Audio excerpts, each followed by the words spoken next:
Good afternoon. My name is Jose Jaime Enriquez Reynoso.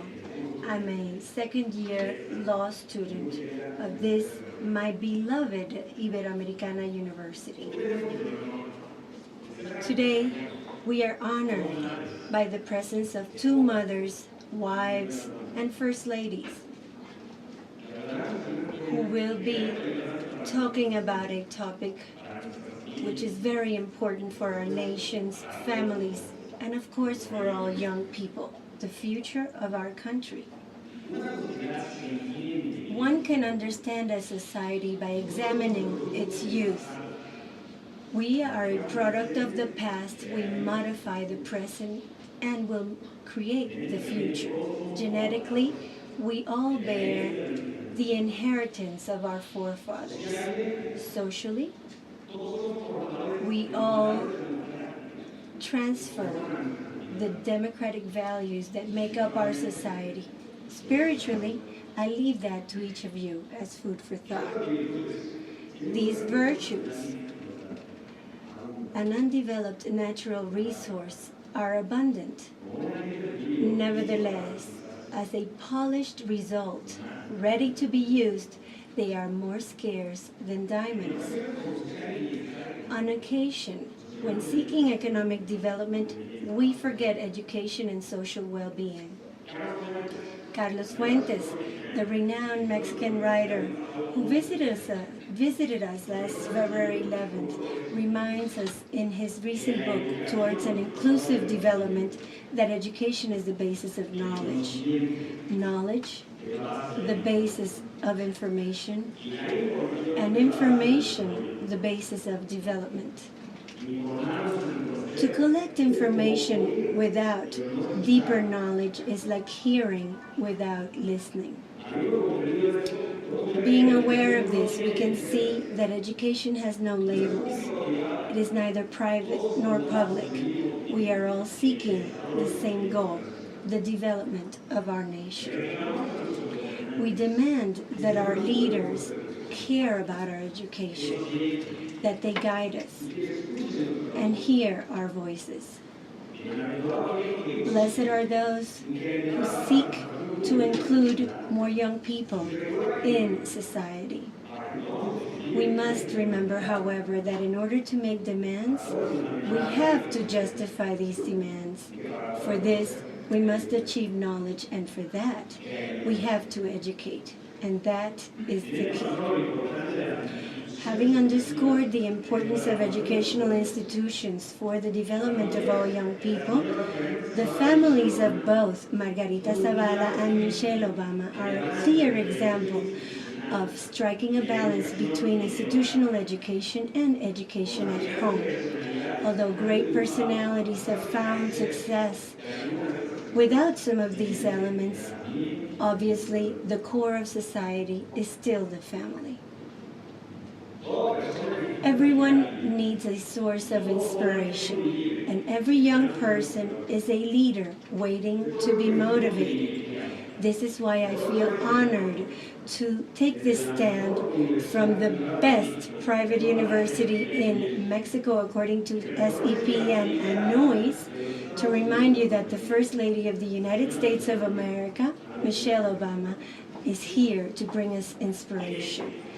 This is a time to remember what it is that motivates us together. What is it that motivates us? We feel motivated when someone overcomes negative circumstances to find success. We feel motivated that Michelle Obama, from a humble home in the south side of Chicago, was able to succeed due to her charisma and determination. We feel motivated because in spite of being part of an ethnic minority, Michelle Obama found success, thus showing us that we can still reach even higher. We feel motivated when we realize that next to every great woman, there stands a great man. Fellow students, it is with great pride that I'd like to now introduce you to the First Lady of the United States of America, Michelle Obama. Thank you.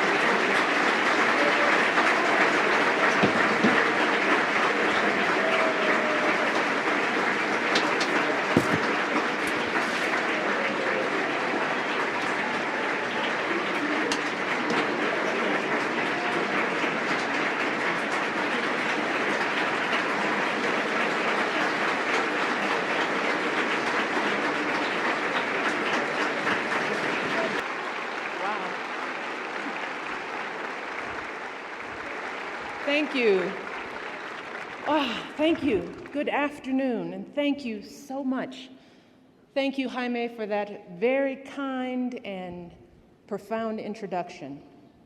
It is such a pleasure and an honor to be in this beautiful country at this great university with so many outstanding young people from all across Mexico. Let me start by thanking your First Lady, Mrs. Margarita Zavala.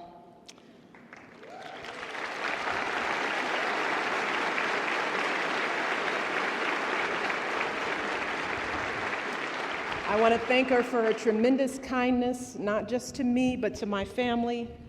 She is smart, she is tough, she is passionate, and she is my friend. We've had a wonderful time together, both here in Mexico and during her visits to the United States.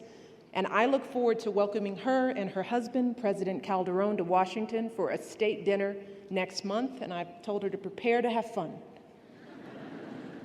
I also want to recognize the U.S. Ambassador to Mexico, Ambassador Pascual, and I want to thank the rector of this school, Dr. Jose Morales Orozco, for his leadership and for hosting me here today. And finally, I want to thank all of the people of this country for your incredible warmth and hospitality during my visit here. From the moment I arrived, I felt like I was entre amigos, which is only natural given the close and enduring friendship between our two nations. Mexico is home to more U.S. citizens living abroad than anywhere else in the world, and tens of millions of Americans trace their roots right here to this country.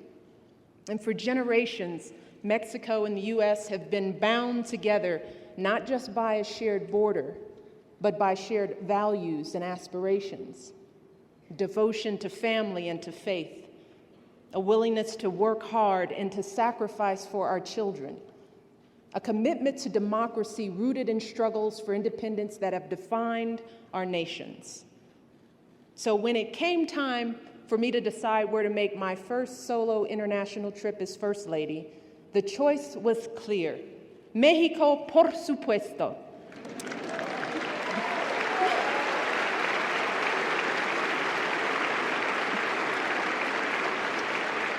And there's also a reason why I wanted to come here to the Ibero and speak with all of you. It's the same reason why when my husband travels abroad to talk about the challenges we face, from extremism to nuclear weapons, from poverty and hunger to climate change and the pandemics, he doesn't just meet with presidents and prime ministers. He doesn't just visit palaces and parliaments. He goes to schools and to universities, and he meets with young people just like all of you. And this isn't an accident. Today we're seeing what has come to be called a youth bulge, an explosion of the youth population in nations around the world. And here in Mexico, nearly half the population is under the age of 25. In the Middle East, it's 60%. And young people between the ages of 15 and 24 alone now make up 20% of the world's citizens. This is the largest group in history making the transition to adulthood. And the fact is that the responsibility for meeting the defining challenges of our time will soon fall to all of you. Soon, the world will be looking to your generation to make the discoveries and to build the industries that will fuel our prosperity and ensure our well-being for decades to come. We're going to be looking to your generation to seize the promise of clean energy, to power our economies and preserve our planet for your children and your grandchildren. We're going to be looking to your generation to find the courage and the patience to resolve the conflicts and to heal the divides that plague our world. And I'm here today because I believe that all of you and your peers around the world are more ready than ever to meet these challenges. More than any generation in history, you all are able to access information and connect with one another in ways that my generation could never have imagined. With a click of a button, You can exchange thoughts on any issue with people just about anywhere in the world. You have an unprecedented ability to organize and to mobilize, to challenge old assumptions and to bridge old divides and to find new solutions to our toughest problems. And it is because of this immense promise that I intend to focus my international work as First Lady on engaging young people just like you all around the world. My husband and I know all too well that meeting the challenges that we will face will depend on whether we effectively tap into your God-given potential, whether we fully benefit from the industry and the energy and the perspectives of young people from every background and every nation. Because we know that ambition and ability are found in every corner of the globe. The question is, how do we ensure that opportunity is too? Now, my husband and President Calderon are working hard to rebuild our education systems, to revive our economies, and to create new opportunities for young people in both of our nations. But leaders and governments can't shoulder this responsibility alone. Ordinary citizens must share the responsibility as well, and that includes young people. And it's not just enough just to change laws and policies. We must also change our perceptions about who can and who can't succeed. We have to confront the wrong and outdated ideas and assumptions that only certain young people deserve to be educated, or that girls aren't as capable as boys, or that some young people are less worthy of opportunities because of their religion or disability or ethnicity or socioeconomic class. Because we have seen time and again that potential can be found in some of the most unlikely places. And my husband and I are living proof of that. We both came from very modest backgrounds. Our families were not wealthy. My parents never went to college. My husband never really knew his father and was raised by a young single mother who struggled to pay the bills. And like many kids with backgrounds like ours, we face challenges, the sting of low expectation, the constant doubts about whether we could succeed and whether we were even worth the effort.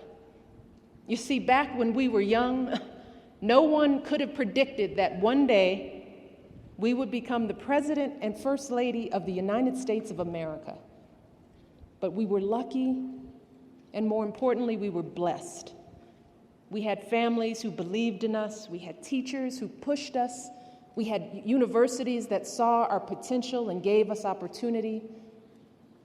And we worked as hard as we could.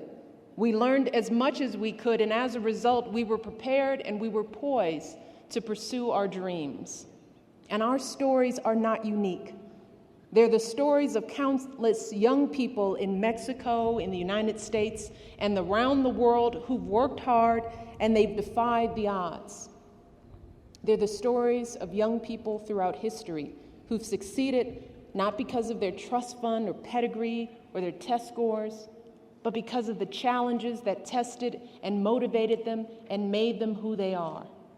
And because someone somewhere believed in them and helped them believe in themselves. When he was orphaned at a young age and sought work as a servant, no one could have imagined that Benito Juarez would one day become one of Mexico's greatest presidents. But thanks to a Franciscan friar who helped him join a seminary and get an education, he was able to realize his gifts. One of my country's greatest presidents, Abraham Lincoln, was born in a one-room log cabin in the woods, but was lucky enough to have a teacher who taught him how to write and debate. Then there's Joan of Arc, the daughter of a peasant farmer who tried to persuade anyone who would listen that she could rescue the French army from defeat. And when a prince finally believed her, that's exactly what she did. You see, throughout our world history, it has so often been that unlikely hero, that unusual perspective, that improbable journey that has been the key to our progress. So when we dismiss any of our young people, when we fail to tap into their potential, we risk losing their promise. And just think of the inventions and the cures that are never discovered, the great works of art and literature that are never created, the great acts of courage and leadership that never grace this world. But this isn't just about discovering those few extraordinary folks who still or will change the course of history. It's also about breaking down barriers across the globe so that all our young people can learn and work and be productive members of our societies. It's about seeking the perspectives and experiences of young people from every background, those new ideas that make our businesses more productive, our cultures more vibrant, and our governments more open and free. But in order to do this, in order to open up opportunities for more young people, the truth is that those of you who already have a seat at the table must do your part to make room for others who don't. Young people around the world must reach out to help others realize their talents and make their voices heard. Now, I understand that in these difficult economic times here in Mexico, the United States, and around the world, many young people are struggling and nothing is guaranteed.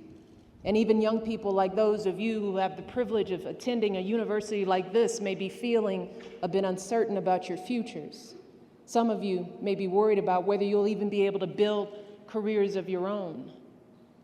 And you may be tempted to focus solely on your individual success, take your diploma, get you the best job you can, and never look back. But before you do that, I hope that you'll just think, just for a moment, think about the mission statement of this university, and that is to prepare students, and I quote, to engage in service to others and develop and spread knowledge to achieve a free, fair, united, and productive society. I hope that you'll think of those words from the Bible, that to whom much is given, much is required. And I hope that you'll think of all those who've shaped our history by heeding those words. Imagine if Mahatma Gandhi had led a comfortable existence as a lawyer instead of leading the struggle for the rights of his countrymen and his nation's independence, work he started when he was in his 20s. Imagine if Nelson Mandela had chosen a life of leisure as the son of a tribal leader instead of joining the ANC at the age of 24 and enduring decades behind bars to end apartheid. Imagine if Mother Teresa had never answered her calling and ventured into the streets of Calcutta to tend to those in desperate need. Now, I'm not saying that you have to take a vow of poverty or lead a movement, but I am asking you to do something, whether through your career or as a volunteer. Do something to ensure that other young people have the opportunities they deserve as well. And that's what folks like you are doing every day all across the globe and right here in Mexico. Alberto Salvador from Guanajuato was born deaf and was at first denied admission to elementary school because of his disability. But he completed high school with honors, got a degree in the United States, and then returned here to Mexico, where he now mentors deaf children and will soon be starting his job as a teacher. And then there's Mariana Vasquez del Mercado, who's finishing law school at Universidad Iberoamericana. And she spends hours volunteering in a free legal clinic. And she also directs an organization that builds housing for struggling families. Of her work, she says, and this is a quote, "The goal is to show that despite being young, we are sufficiently responsible and aware." Alberto Irizabal, who graduated from the Ibero last year, used his service project to help an indigenous community in Chiapas better produce and sell their locally grown coffee.